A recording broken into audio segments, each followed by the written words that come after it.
Thank you, Admiral Pat. It's my distinct pleasure to welcome you to the 2016 State of the Coast Guard Address presented by Admiral Paul Zukunft, our 25th Commandant of the United States Coast Guard. Thank you for joining us today at this important event. My name is Ellen Engleman Connors. I have the privilege of serving as a member of the Senior Executive Service with the Coast Guard and also serve as the Acting Director of Governmental and Public Affairs. Today, I'll be your MC for this important event. Now, you all know the drill. If you have a cell phone, I ask that you please silence it now for the duration of the address. The State of the Coast Guard Address is an annual event that dates back to 1975. Today, we have the privilege of hosting you at the U.S. Capitol in this beautiful auditorium. I'd like to thank the Coast Guard Band and the Brass Quintet for playing this afternoon. It's under the leadership of Senior Chief Musician Richard Denton for their performance.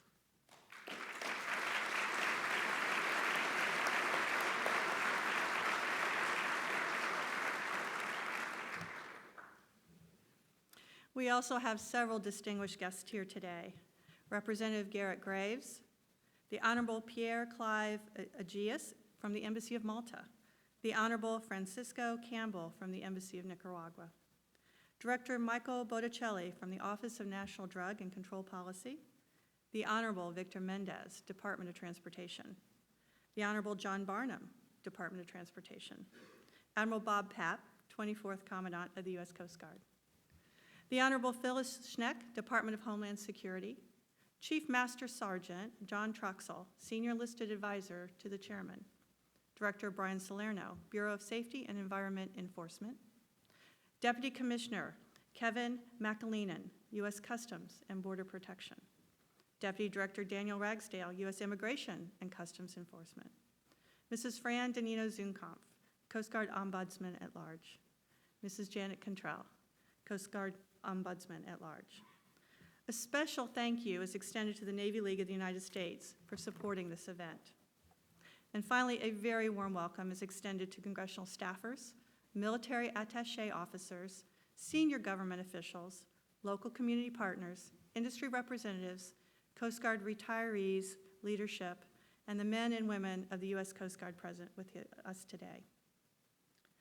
Master Chief Stephen Cantrell, the 12th Master Chief Petty Officer of the Coast Guard, will now introduce our Commandant. Please join me in welcoming Master Chief Cantrell.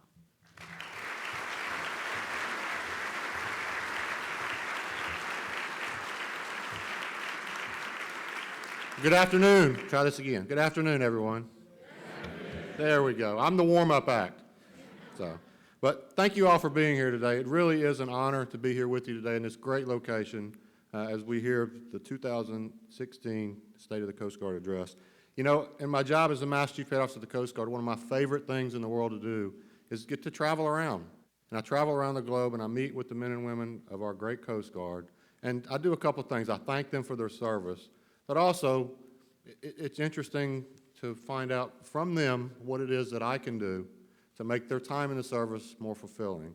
And also, at times, I travel with my lovely wife, Janet, as we go around. We also get to meet and interact with families, which include spouses, ombudsmen, child care providers, those people that provide the service and support for our Coast Guard men and women. So I want to say a special thank you to those families for their service to our country, but more importantly for their support and for their many sacrifices. Now, I've said this before and I say it again and it never gets old. I am always impressed with the world-class talent that represent our Coast Guard workforce. Continually impressed, but it never surprises me because the Coast Guard continues to attract and retain the very best that the American public has to provide. Folks like YN3 Amanda Dietzen from Base Boston, who recently distinguished herself in a joint service training environment when she was selected and attended the Air Force's Airman Leadership School up at Hanscom Air Force Base. Not only did she attend this course and represent our Coast Guard very well, she walked away with the Top Graduate Award, which is something that's voted on by Air Force instructors and her fellow Air Force classmates. Our AST-3 Billy Arison from Air Station Atlantic City, who last October, during a regular flight around the Atlantic City area, was lowered into the water when a jet skier was capsized due to some heavy seas. Now, Billy was lowered into the water around these jagged edges around a jetty. He hooked onto the guy quickly, and as they spun dizzily over these crashing waves, you know, he never let go of this guy until he was safely delivered ashore. That's just two. That's two of probably 100 that I could come up with if we had the time today, but we'd frankly be here the rest of the afternoon. I want to talk about 2015 because it was a very prolific year for our Coast Guard and all aspects of our commitment to our workforce. We're leaning toward the future and continuing to invest in our great workforce. Some examples of that commitment: we've reinstated tuition assistance to 100%. We've made it a requirement for all new Chief Petty Officers to attend the Chief Petty Officers Academy. Similarly, we will now require all senior chiefs advancing to Master Chief to attend our Senior Enlisted Leader course. And we've mandated the Coast Guard's Apprentice Leadership Program in our A schools to give our junior petty officers the tools they need to be successful leaders. Additionally, we're working on a curriculum to educate our members on smart investing as we move into an era where we have a new retirement system, so that they have the resources and the knowledge they need to have a successful financial future, whether they serve for one tour or an entire career. And finally, most of you already know, just recently our Commandant authorized an extension to maternity leave for our female members that now goes to 12 weeks. It's these types of personnel policies that help the Coast Guard to be the service of choice for those great Americans who want to serve their nation.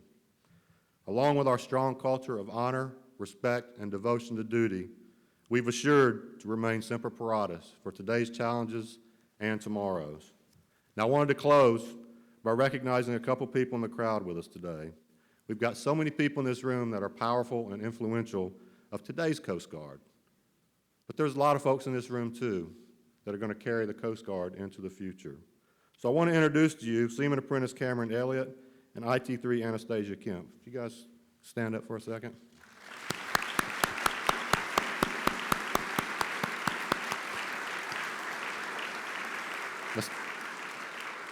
You guys stay standing just for a minute, because I told you I was going to embarrass you a little bit. Now, Petty Officer Kemp is originally from Missouri, but grew up mostly on Scott Air Force Base in Illinois. She graduated IT school in December and is currently assigned to TISCOM over in Alexandria.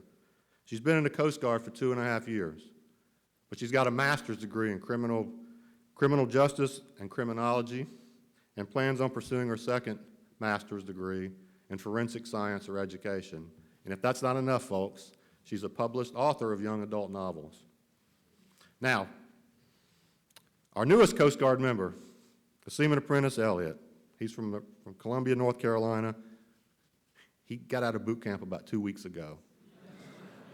And he's aboard the Coast Guard Cutter James Rankin up in Baltimore, but he brings to us a desire to serve in this Coast Guard, along with some experience as a civilian firefighter, wants to get his degree in criminal justice.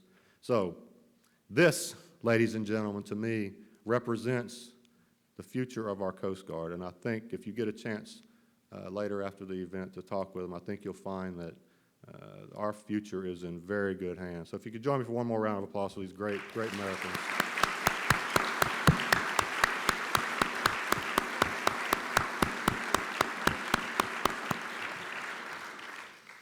So I continue to be humbled by things like this. Every day when I come to work, when I get to represent the men and women of our great Coast Guard, that's active duty, reserve, civilian, retirees, auxiliarists. And I truly, truly appreciate the opportunities that I get.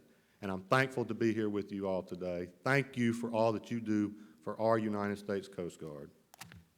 And the reason we're all here, I'm going to introduce my boss and welcome him to the podium, the 25th Commandant of your United States Coast Guard, Admiral Paul Zukunft.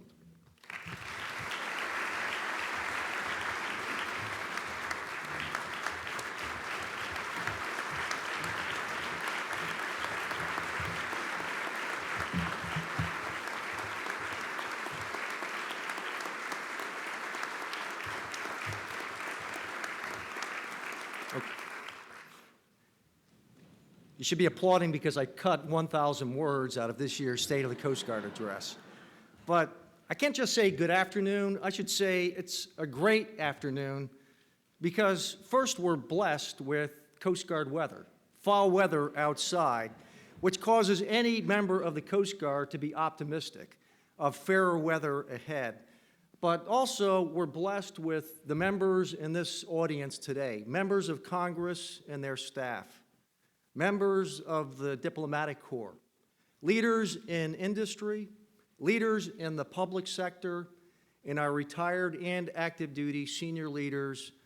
But more importantly, today, leveraging technology, this message reaches out to over 450 units in the Coast Guard through live streaming. We checked it, I got a tweet, and trust me, it works. But what a fitting venue for this year's State of the Coast Guard address. And let me tell you why. In the past, you have heard the Coast Guard compared to a dull knife, and our service being fraught with uncertain and stormy seas, and I'll come back to that. Well, this year's State of the Coast Guard address will be different, which is why I chose the Congressional Auditorium to deliver my address as we enter our 226th year of service. Now, on behalf of the 88,000 women of men of the Coast Guard, I profoundly thank the 114th Congress and this administration for delivering an authorization bill along with the largest acquisition budget in Coast Guard history.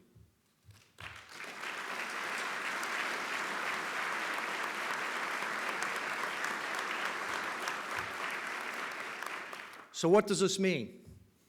This will allow us to shore up our aging infrastructure and invest in our capital fleet, and most importantly, our offshore patrol cutter. The largest and most critical acquisition in Coast Guard history, dating back to our fledgling fleet of 10 revenue cutters back in 1790. And there's more. The President's budget for 2017 paves the way to recapitalize our nation's diminishing fleet of heavy icebreakers. So today, in metaphoric terms, the barometer is rising, the storms have abated, and that dull knife is being honed to a fine edge as the Coast Guard is carving a true and straight course into the 21st century. Yes, the State of the Coast Guard remains semper paratus, always ready to guard the homeland, protect our environment, facilitate maritime commerce, save those in peril on the sea, and attack transnational criminal organizations who attempt to exploit the maritime domain. Now, our strategies that I announced last year, Arctic, Western Hemisphere, cyber, and energy, are just as relevant today, and as reflected in our recent appropriation, strategy is driving budget like never before. By leveraging the intelligence community, we are able to attack maritime threats with greater precision and balance risk across all of our mission areas to surge our limited resources where they are needed most. Let me give you a few examples.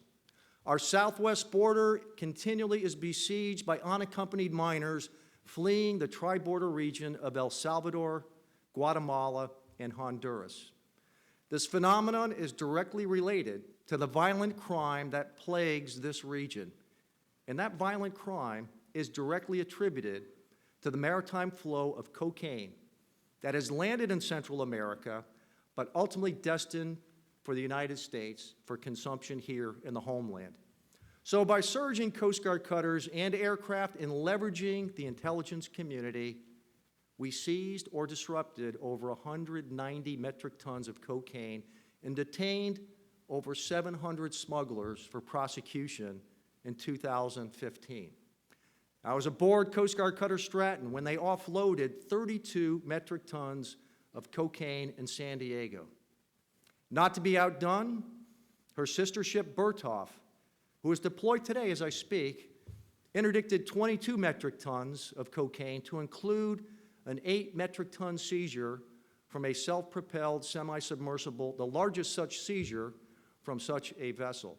Yes, our Western Hemisphere strategy is bearing fruit to the point where our national security cutters are more than justifying and paying for their initial acquisition cost and the value of cocaine removed in one deployment. But make no mistake, our strategy is not about bales of cocaine, but it's about promoting regional stability in Central America that is being eroded by transnational criminal organizations. And when I met recently with the president of Honduras, he was proud to say that violent crime in that country has decreased by 23%. And when I asked, to what does he attribute this reduction to? He says, quite simply, fewer drugs are coming ashore. That's right. We are turning the tide in this fight, and we are establishing rule of law and stability in our hemisphere to prevent this poison from coming ashore in Central America and eroding those communities. So to be clear, the problem of drug violence and drug abuse stretches to the American front door as well. It's tragic to say that drug deaths in the United States continue to rise, and nearly 50,000 Americans died last year of drug-related causes, more than died due to highway fatalities. So it is our unique Coast Guard authorities and our competencies that fuel this national strategy, which is why the largest naval presence in the Eastern Pacific and in the Caribbean has racing stripes and U.S. Coast Guard emblazoned on their hulls. And as we look further north to the high latitudes, it was our only medium icebreaker, Coast Guard Cutter Healy, that led a scientific mission to the North Pole this past summer. She was the first United States surface ship to independently accomplish this feat. Concurrently, one of our national security cutters, Weishi, deployed to the Arctic during the ice-free season, monitoring the offshore drilling activity in the Chukchi Sea, while also providing maritime domain awareness of an Arctic exercise among the combined navies of China and Russia. Strategic in the true sense.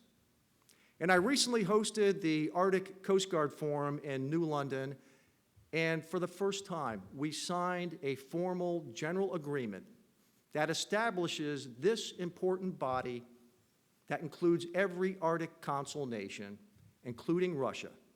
And I am committed, as is our 24th Commandant, to the safety, security, and environmental stewardship of the Arctic.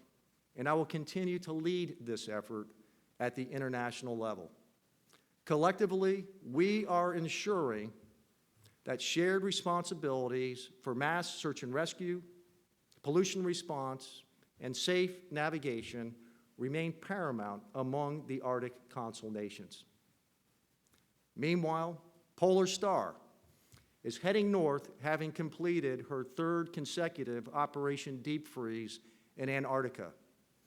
She flies the flag of our nation's sole operational heavy icebreaker, capable of operating in ice up to 21 feet thick. Now, it causes me great discomfort, as it should everybody in this audience and those who are following us on live stream. And the reason is the United States has no insurance policy, no self-rescue capability whatsoever should Polar Star and her nearly 40-year-old engineering plant suffer a casualty and become beset in ice in Antarctica. I can't be more grateful for our President's ardent support and his call for heavy icebreakers to ensure the United States maintains year-round access to the strategic polar regions. Importantly, the President's budget includes funding to accelerate acquisition of new heavy icebreakers. And with the support of Congress, I am moving out to recapitalize our nation's heavy icebreaking capability. And so around the world, we are recognized as the world's premier Coast Guard. And our international partners routinely invest in us to gain expertise and insight into our unique capabilities and authorities. So today, we have 22 members of the Coast Guard serving in Saudi Arabia, as the Kingdom of Saud generates a maritime border guard in the image of the United States Coast Guard. Also, we have 36 senior enlisted members currently residing in the United Kingdom along with their dependents and serving on full-time 3-year tours in Her Majesty's Navy. And you may ask, what? Well, a number of years ago, the Royal Navy curtailed its accessions due to fiscal constraints, something we're not familiar with. And this gap a number of years ago has manifested itself today in a shortage of senior enlisted technicians and, more importantly, leaders in Her Majesty's Navy today. Now, for members of Congress, this is fully reimbursed, and it didn't cost the Coast Guard or our taxpayers one dime. But what this does go to prove is you cannot surge expertise, you can't surge leadership, you have to grow it from the bottom up. And as I look elsewhere today, our all-reserve Port Security Unit 313 out of Seattle is standing the watch, securing the maritime approaches to the detention facility in Guantanamo, as we have for nearly a decade. And in the Middle East, our squadron of 6 patrol boats continue to police the waters of the northern Arabian Gulf and fend off provocations by the Iranian Guard, Republican Guard Navy. Now, going back in time, the father of the Coast Guard, Alexander Hamilton, in his charge to the first captains of the Revenue Marine, our Coast Guard forebears, stated, "Be mindful that we are a country of free men, impatient of rude and haughty behavior." We call this a principle of restraint, and ever mindful of Hamilton's principle of restraint, this past year, our helicopter interdiction squadron crews employed aviation use of force successfully on 49 separate occasions, surpassing the record of 46 interdictions the previous year. Now, these interdictions often occur at night against evasive go-fasts, and time and again, our crews deliver precision disabling fire into the multiple outboard engines of these drug-laden vessels without causing undue injury to the traffickers. And this summer, a group of kayaktivists took to the shipping lanes in Puget Sound to block the movement of a fleet of support vessels destined for offshore drilling in the Arctic. And it was our sector personnel who met with the protesters and assured their First Amendment rights to assemble, in so much as it did not impede safe navigation. Now, when a breach of safe navigation occurred, it was Coast Guard command presence and patience that ruled the day. Now, I share this story of restraint because it de-escalized a very tense situation in such a way that it never became a national story, which was the national story at that time with the scrutiny that law enforcement was coming under.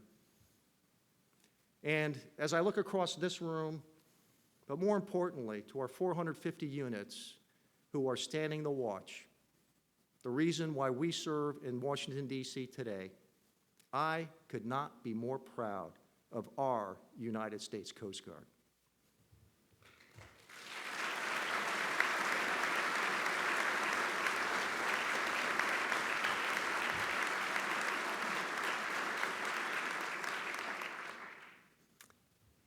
So back to Alexander Hamilton. He had another attribute that we have embraced today, and we call it service before self. It's one of my guiding principles that you can see behind me. And it was Bernie Weber who epitomized this attribute. During his heroic rescue of 32 mariners from the SS Pendleton, showcased in Disney's pictures, The Finest Hours, he stated, "We all live or we'll all die." Now, there's more to this story. If you read the book by Casey Sherman and Mike Tugayas, Bernie Weber was going to be recognized with the Gold Life-Saving Medal following this heroic rescue. But his 3 crew members, Andy Fitzgerald, Richard Livesey, and Irvin Maskey, were excluded from this formal recognition. And Bernie Weber said, "We either all get recognized or no one gets recognized." And that is service before self. Bernie Weber was 24 years old at the time, about the same age as Petty Officer Kemp that we saw here today. So if we look at our legacy and the future of the Coast Guard, who can't help be optimistic? But I will say, if you've seen the movie or read the book, bear in mind there is no Coast Guard regulation that says you have to go out, but you don't have to come back in. I expect all of our Coast Guard crews to make it back in and make it back safely. And when I think further about service before self, my first thought is our Coast Guard Auxiliary, our nearly 30,000 strong, all volunteer patriots who wear a uniform very similar to mine and safeguard our waters and the more than 74 million boaters who ply those waters. This past year, it was our Coast Guard Auxiliary who contributed more than 4 million man-hours in support of Coast Guard missions, and most importantly, they saved 166 lives, all volunteers. You would be hard-pressed to find a more professional and committed group of maritime guardians anywhere on the face of the globe. So please join me in a round of applause for our Coast Guard Auxiliary.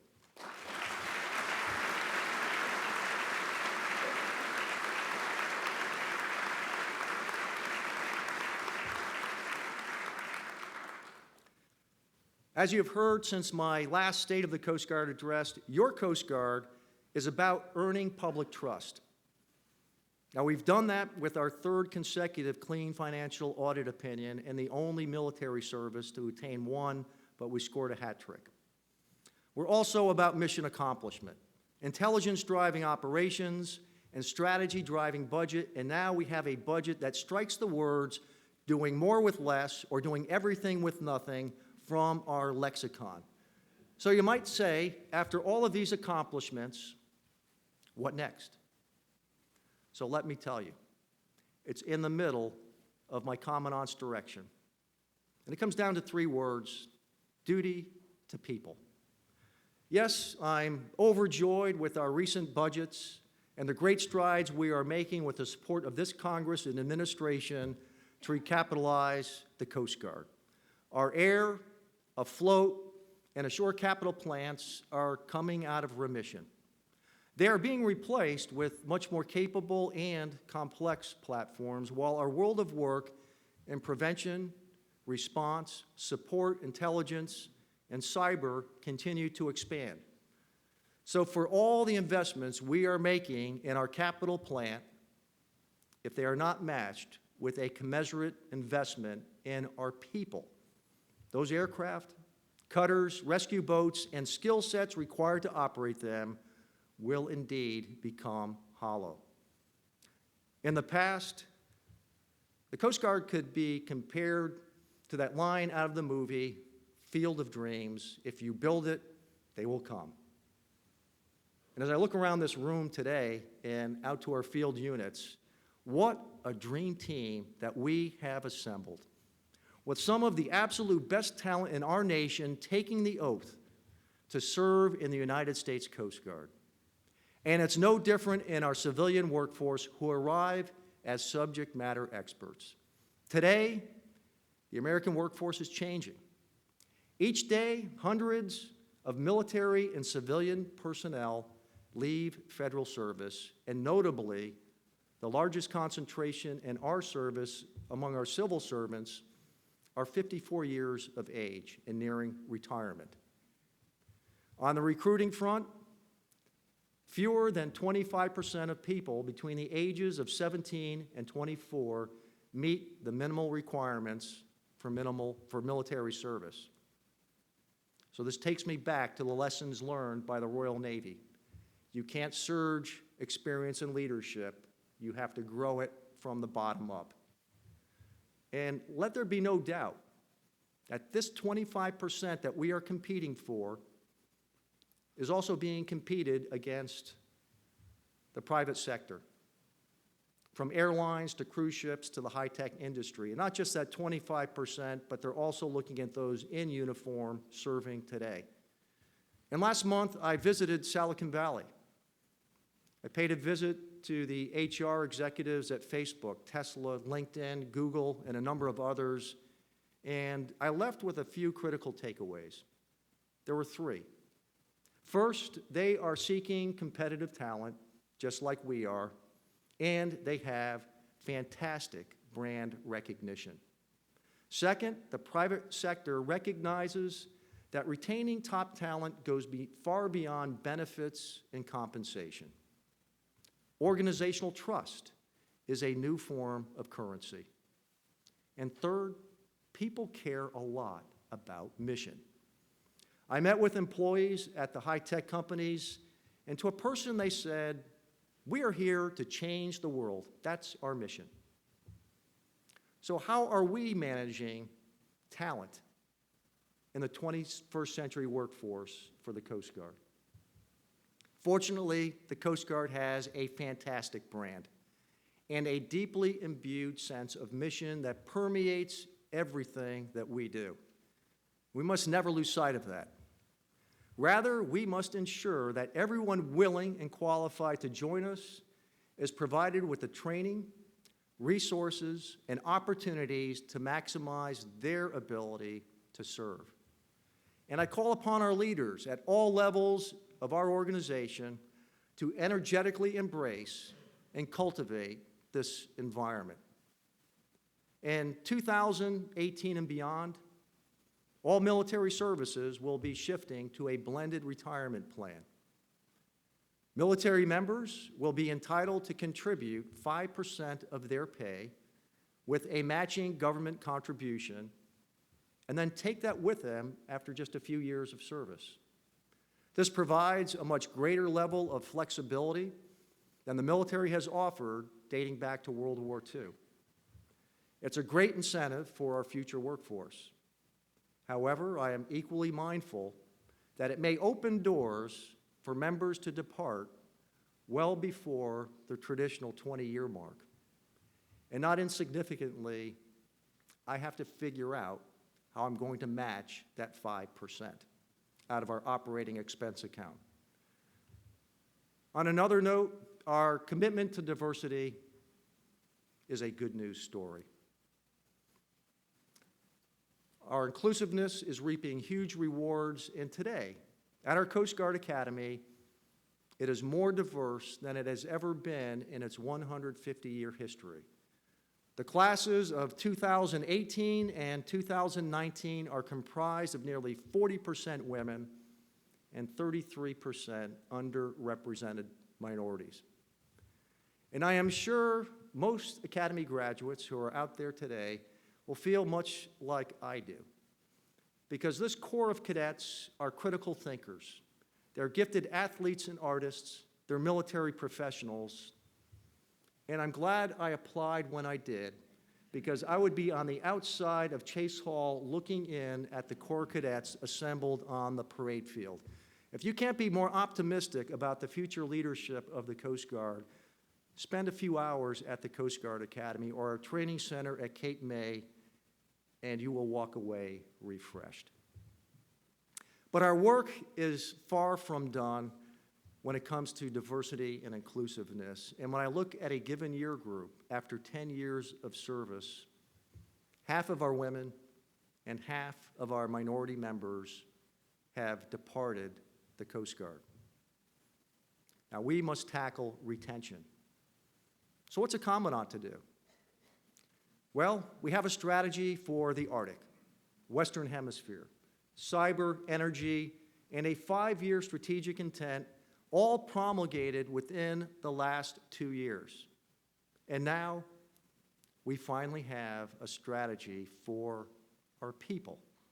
That's right, a human capital strategy that will have a myriad of action items, some of those you heard from Master Chief Petty Officer of the Coast Guard, Steve Cantrell, that provide a framework for talent management and recruiting, training, and retaining the absolute best active, reserve, civilian, and auxiliary workforce in the world. We reach back to a number of our retired flag officers who helped in crafting this strategy. And it will be Rear Admiral Bill Kelly who will be my trail boss in its implementation. See you hiding under your seat over there, Bill. Who, like me, we are both extremely passionate New York Mets fans.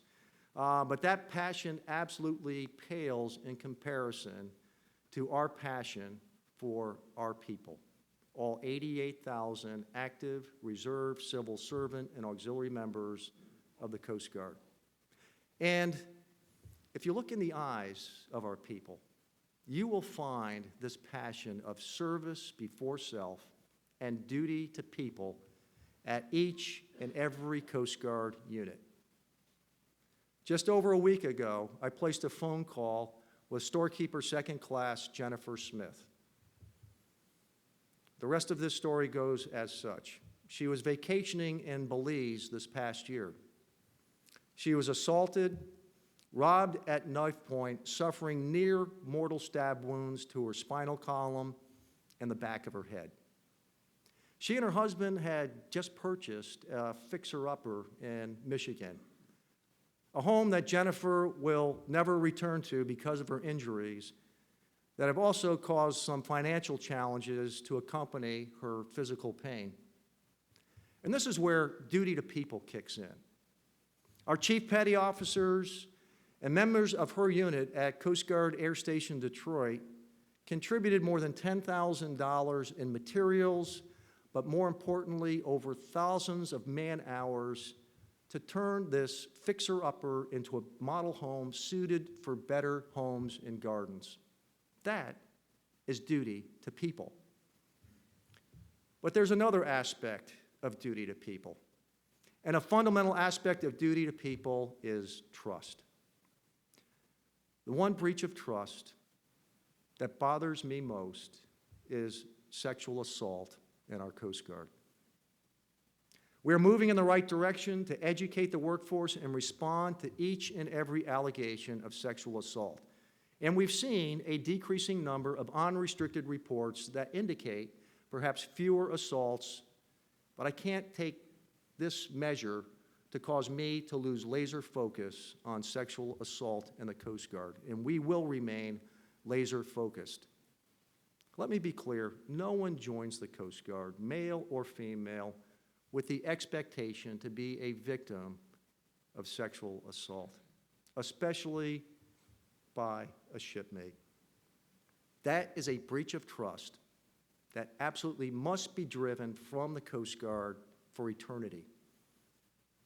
And to all 88,000 members of the Coast Guard, we will continue to say, not in my Coast Guard.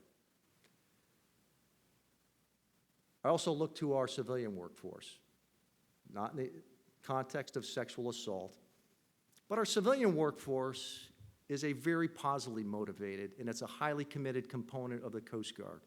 And I say this because our employee viewpoint survey bears this out. But there's still work to be done, specifically providing better upward mobility for our civil servants.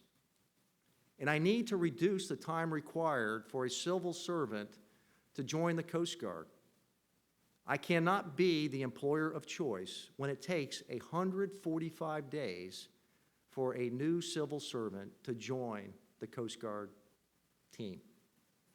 As I look out, one of our civilians among many, but I want to call attention to Andrew Dove. Andrew, if you want to stand up for just a second.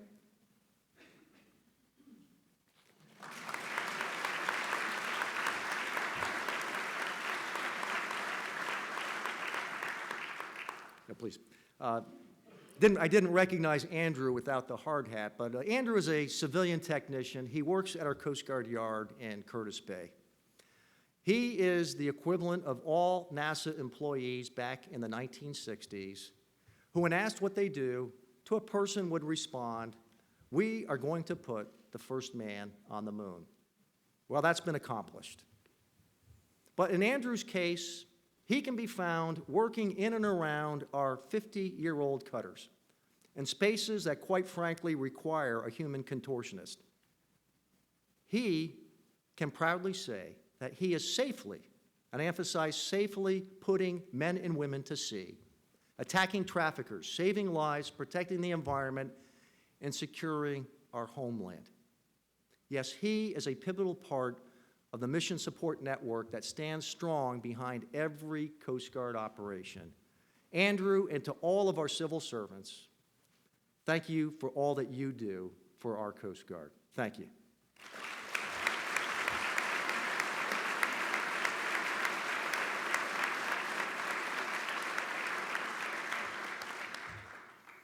And there's more. We owe it to our all-volunteer Coast Guard Auxiliary.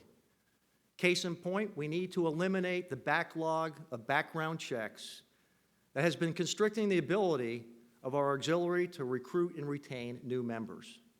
Now, last year, 1,500 potential auxiliarists were awaiting background checks before they can join an all-volunteer service.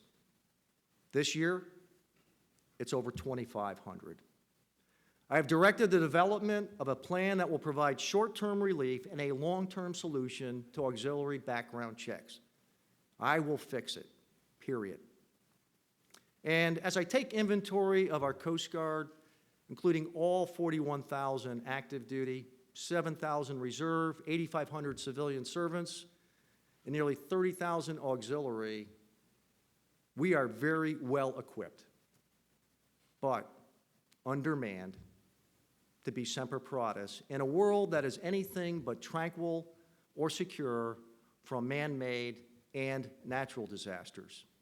Looking back, we are fortunate that events like Katrina, Deepwater Horizon, and Sandy were not compounded with a mass migration, terrorist attack, or a complex catastrophe like a Cascadia subduction zone event in the Pacific Northwest. If you're not familiar with it, Google it. Worse than the San Andreas Fault. And yes, sea levels are rising at a point where more and more of our growing population are migrating to the coast, and the wealth that is concentrated there as well. And so we must be semper paratus when the next major events occur, as the American public fully expects. Which is why our human capital strategy and retaining our most vital asset, our people, is the bedrock of this State of the Coast Guard address. It's all about people. And most people, forgive me for all the movie metaphors, and some of you were probably, unless you were born in the 70s or earlier, are not familiar with the great American cinema classic, the movie Jaws. And so in it, Police Chief Brody, when he first lays eyes on that 30-foot great white shark attacking New England beachgoers, says to his colleague, Captain Quinn, "You're going to need a bigger boat." Now, that's a great expression that lives on to state the obvious. Well, let me nuance that just a bit. Looking at the challenges we're facing in the world today, ladies and gentlemen, you're going to need a bigger Coast Guard. A part of my commitment under duty to people is ensuring we have an appropriately sized and trained force. As required by our 2015 Authorization Act, I am requiring a Coast Guard manpower requirements plan to formally establish a force size informed by strategy, analysis, and risk management. And as we move forward, duty to people will take shape in a number of ways across our organization. You're going to see mission, service, and individual level changes to best align our talent with the demands of the 21st century. And it works like this. At the mission level, we will employ a cyber task force that will take our cyber strategy and turn it into an operational arm of the Coast Guard. Not a new mission, but a skill set that cuts across every mission area of the Coast Guard. By necessity, we will be a more specialized Coast Guard across our prevention, response, support, intelligence, and cyber communities. At the service level, you're already seeing assignment policy changes to improve geographic stability, expanded maternity leave, rebalanced CPay, and a continued emphasis on our sexual assault prevention and response campaign. And at the individual level, we are already overhauling tuition assistance to the betterment of our workforce. We're institutionalizing a continuum of leadership development among our enlisted officer and civilian workforce, and we are providing occupational credentialing for our service members that translate to education and qualification equivalencies in the private sector. Now, this list is far from all-inclusive, and to our men and women of the Coast Guard, I will keep you apprised as we continue to seek your input as we add flesh and bone to our human capital strategy. Now, let me close by saying that I could not be more optimistic about today's state of the Coast Guard. Our strategy is driving our largest acquisition budget ever. Intelligence is driving record-breaking operations, and our Coast Guard people are the heartbeat behind it all. As I travel, I meet new members at our recruiting station at Cape May with advanced degrees. We have civil servants like Andrew, providing technical assistance and specialized knowledge in every mission area. We have volunteer auxiliaries, bringing over 160 job skills to our workforce, and we have a Coast Guard reserve comprised of corporate executives, first responders, and all walks of professional life, bringing broad talent and tremendous surge capacity to the Coast Guard each and every day. And let us not forget, we have our Coast Guard families, those who do not take an oath to join this service, but they support us and they serve alongside us each and every day. We owe it to our Coast Guard families to give them a well-deserved round of applause.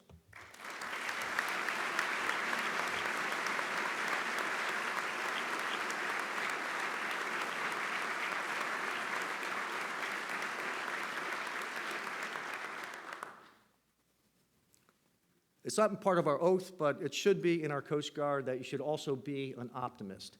And so throughout my nearly 39-year career in the Coast Guard, I've always been an optimist.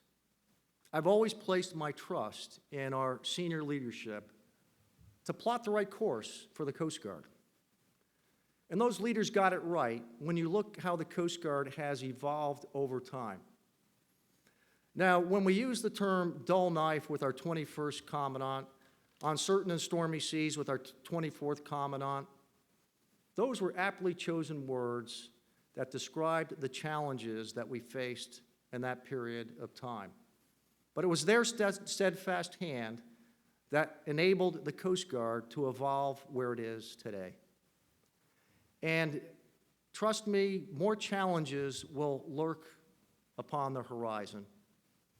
And when I look at the extensive talent that we have in our workforce, I could not be more optimistic that we will stand up to those challenges and the Coast Guard will emerge even stronger than when we encountered those uncertain and stormy seas. So let me assure you, today's track line steers us straight of any rocks and shoals. And true to BM1 Bernie Weber's heroics, these are truly the finest hours to serve in the United States Coast Guard.